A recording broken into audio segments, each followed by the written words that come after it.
حضرت عثمان غنی رضی اللہ تعالیٰ عنہ حضرت عبداللہ ابن مسعود کے گھر آئے. یہ اس وقت آئے جب حضرت عبداللہ ابن مسعود سخت بیمار تھے اور موت و حیات کی کشمکش میں تھے. تو انہوں نے ان کا حال پوچھا. جب واپس پلٹنے لگے تو اشرفیوں کی 2 تھیلیاں حضرت عثمان غنی نے حضرت عبداللہ ابن مسعود کو دی. تو حضرت عثمان کو تھیلیاں دیتے ہوئے دیکھ کر کے حضرت عبداللہ ابن مسعود صحابی رضی اللہ تعالیٰ عنہ نے کہا یہ کیا ہے؟ کہا یہ جو ہے ضروریات پوری کر لینا. تو آپ نے کہا کہ میں تو جا رہا ہوں, میری تو ضروریات ختم ہو رہی ہیں. تو کہا حضرت آپ کی بیٹیاں تو ہیں, بیٹا تو ہے نہیں, تو یہ آپ کے بعد آپ کی بیٹیوں کے کام آ جائیں گے. تو حضرت عبداللہ ابن مسعود کا یقین دیکھیے, فرمانے لگے کہ یہ کسی اور کو دے دو, میری بیٹیوں کو ضرورت نہیں رہے گی, اس لیے کہ میری بیٹیاں اتنی دیر تک سوتی نہیں ہیں جتنی دیر تک سورہ واقعہ نہیں پڑھ لیتے. اور میرے رسول نے وعدہ کیا ہے, اور یہ بات میں نے اپنے کانوں سے سنی ہے, کہ سورہ واقعہ جو ہے وہ فقر کو دور کرتی ہے, اور میری بیٹیاں سورہ واقعہ کی عامل ہیں.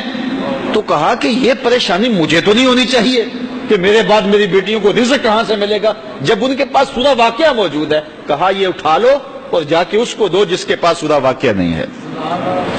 تو روز سورہ واقعہ پڑھو, روز سورہ واقعہ پڑھو, تو دیکھنا رزق کے دروازے کیسے کھلتے ہیں.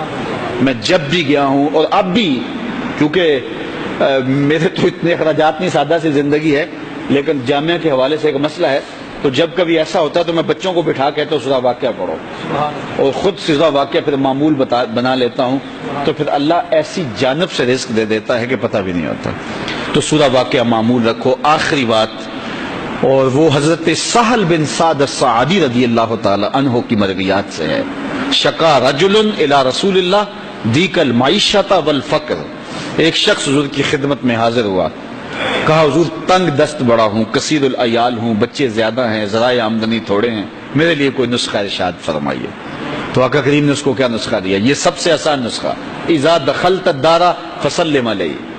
جب گھر جائے تو گھر والوں کو السلام علیکم کہا کرو. جو ہی گھر میں داخل ہو السلام علیکم, اور اس کے بعد ایک مرتبہ سورہ اخلاص پڑھ دیا کرو, قل هو اللہ احد. یہ عمل شروع کر دو. تو کہا یہ بالکل آسان وظیفہ ہے, گھر جاؤ السلام علیکم, اور اس کے بعد ایک مرتبہ سورہ اخلاص. اس عمل کو نہ چھوڑنا, بلکہ فرمایا کبھی ایسا ہو تو گھر جائے تو گھر میں کوئی بھی موجود نہ ہو, تو کہا عمل کو پھر بھی نہیں چھوڑنا. فسلم علیہ, کہا تو مجھے سلام کہہ دینا. وہ اپنے نام لیواؤں کو تنہا چھوڑتے کب ہیں, جہاں ہم دم نہ ہو کوئی وہاں سرکار ہوتے. کہا کہ جب کوئی نہ ہو گھر میں تو کہا عمل نہیں چھوڑنا, پھر مجھے سلام کہنا, اور پھر ایک مرتبہ سورہ اخلاص پڑھ دینا.